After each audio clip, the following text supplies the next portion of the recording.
What's up gamers, DreamcastGuy here, and it's Top 10 Thursday. You know what? Not all sequels are bad. Games like The Witcher 3 have proven to us that a follow-up can be really awesome, but for every good one, you get a couple bad ones, and this week we're looking at those. This is my list for the top 10 worst sequels. Number 10. Devil May Cry 2. Dante is one of the coolest heroes Capcom has ever created. In the original Devil May Cry, he's got witty lines, runs directly into danger, and he's never afraid to face down even the worst demons. The hyper-fast action has you flipping off walls and using an insane mix of guns and a huge sword to defeat even the toughest bosses. And then there's Devil May Cry 2, which is so different it almost seems like it's part of a separate series. Dante is nearly silent, levels are mostly empty, and every boss just requires you to punch it in the face for a while. Thankfully, they learned from their mistakes, and they made Devil May Cry 3 awesome. Number 9. Duke Nukem Forever. After 15 years in development, fans were ready for the triumphant return of the Duke. In the 90s, he was the king of first-person shooters, the naughty game you played when your parents weren't around. Since they spent over a decade making this, people actually had pretty high hopes. They were expecting this to be the ultimate game, to nuke our minds, so to speak. Instead, what we got was a bland, repetitive game with no real flavor. Each level seemed to be missing that crucial spark that would actually make it fun. The saddest part of all is the best parts of this game are the silly driving missions. Number 8. Banjo-Kazooie Nuts and Bolts. This sequel is a perfect example of not knowing your audience. The first two Banjo-Kazooie games are arguably the best early 3D platformers, and they set the trend for years to come. After making them, Rare was purchased by Microsoft, and their games seemed to lose some of the magic that made them extraordinary. In 2008, we finally got a new Banjo-Kazooie game, but with none of the gameplay we'd grown to love. They turned this once beloved franchise into a racing game that just focused on customizing vehicles to win races. The game itself isn't horrible, it's just that it doesn't live up to the Banjo-Kazooie name. They should have just turned this into a fancy Lego racing game and left our heroes out of it. Number 7. Driver 3, or perhaps it's pronounced Drive-Threer. Open world driving games draw huge sales in modern gaming. I mean, just look at Grand Theft Auto 5. Back on the PlayStation 1 though, Driver was setting the standard for exactly how an open world game should work. You're playing as an undercover cop, given the job of taking down crime lords at any cost. Behind the wheel of a car, you're unstoppable, and it's extremely fun to play despite its rather poor graphics. When it came time for Driver to debut on the PlayStation 2 and Xbox, fans had high expectations. What we got though was a bad cop game that seemed to focus more on foot missions than driving any of the cool new cars. Now this wouldn't be too bad if the controls actually worked, but they didn't. They were just far too stiff to ever let you feel like you were part of the game. This is one sequel that seemed to drive itself right off a cliff. Number 6. Deus Ex Invisible War. Many games strive to be as grand and important as the first Deus Ex. Its mix of intense storytelling, branching paths, and intricate gameplay forever changed how people saw sci-fi gaming. When it came time for a follow-up, it seemed simple. Just give fans more of what they already loved. More options to customize characters, more tough choices, more cool areas to explore. Invisible War seemed to have the exact opposite idea. No longer do you have the in-depth augmentation system that lets each person play through a level in their own style. They even made the storyline paper thin, taking away all the emotional depth of the original. It seemed like the designers wanted to make a more straightforward game so a wider audience would enjoy it, and instead, what they created was a boring shooter that was quickly forgotten.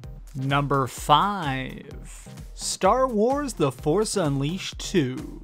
Making a great Star Wars game must be a real challenge because LucasArts seems to put out a lot of really mediocre titles. One of the best surprises of last generation was the announcement of The Force Unleashed. This was an all-new story set in the Star Wars universe that centered around a secret apprentice of Darth Vader. His name is Starkiller, and he's the ultimate Jedi assassin, and while you're playing him, you can't help but enjoy the power that he wields. Unfortunately, in the sequel, everything felt, for lack of a better word, very forced. The plot now involves clones, long-lost girlfriends, and goofy dialogue. All the things that made the first game badass have been left out. This is clearly one of those games that was made just to cash in on the Star Wars name.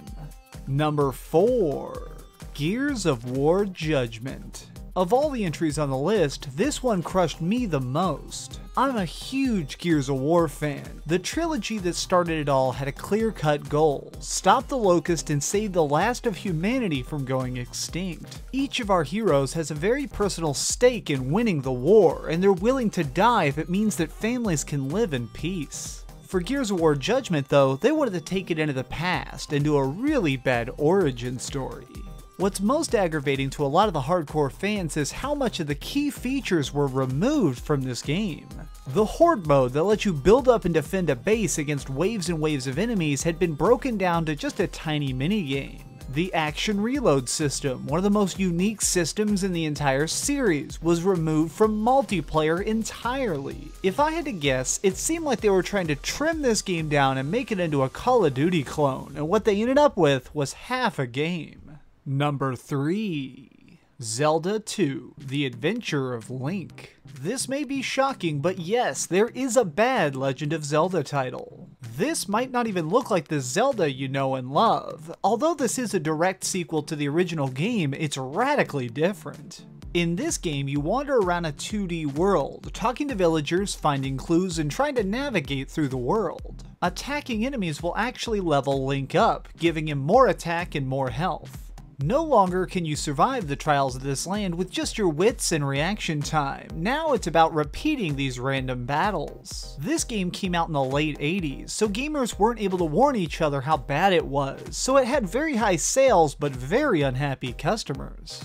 Nintendo was smart though. They listened to the complaints, they heard the feedback, and they realized what they'd done wrong. And overall, I think the entire series is better because of this one dud. Number 2. Sonic the Hedgehog 2006. Sonic has certainly had his ups and downs, from his original debut on the Sega Genesis all the way through his 3D games and eventually his plummeting crash in 2006. This game was supposed to be a reboot of the series, a fresh beginning. In this, Sonic is trying to save the world through a convoluted plot involving time travel, a princess, and tons of glitches. Much of this game is downright unplayable. What made the Sonic series so popular was his blazing speed, something that was unrivaled at its time. Here though, that just seems completely absent. Levels are very confusing, they don't make a lot of sense, and really you end up just trying to find the least painful way out of each zone. If the train wreck gameplay wasn't bad enough, there's also several scenes that try and make Sonic seem more human, including an incredibly awkward scene where he's kissing a human girl. Something about all this just seems so creepy. What happened to you, Sonic? I thought you just wanted to run and be free. Instead, well, you're doing this. Number 1.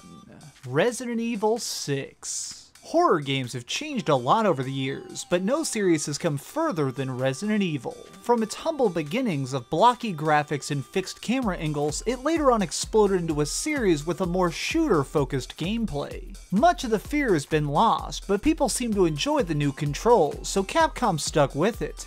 In Resident Evil 6, it seems like the developers completely lost their minds. They crammed in a bad cover system, dumb new monsters, and even a dramatic scene where Leon has to kill the zombie president. Even worse, if you want the full story, you need to play through 3 separate campaigns, each one more painfully dull than the last. It just wasn't scary in any way. It's one long mockery of survival horror, and as a whole, it's a downright mess.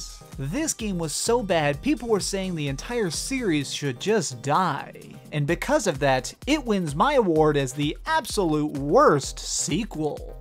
Did your favorite bad game not make the list? Got an idea for a future top 10? Leave it in the comments down below. Give this video a like, share it with your friends, and subscribe if you haven't already. But do me the biggest favor of all and keep keep dreaming. You know what? I have a terrible confession. I was super excited for Duke Nukem Forever. In fact, I actually bought a Duke Nukem Forever action figure. Look at this. He even comes with a tiny little cigar and a gun, and what am I doing with my life? Duke!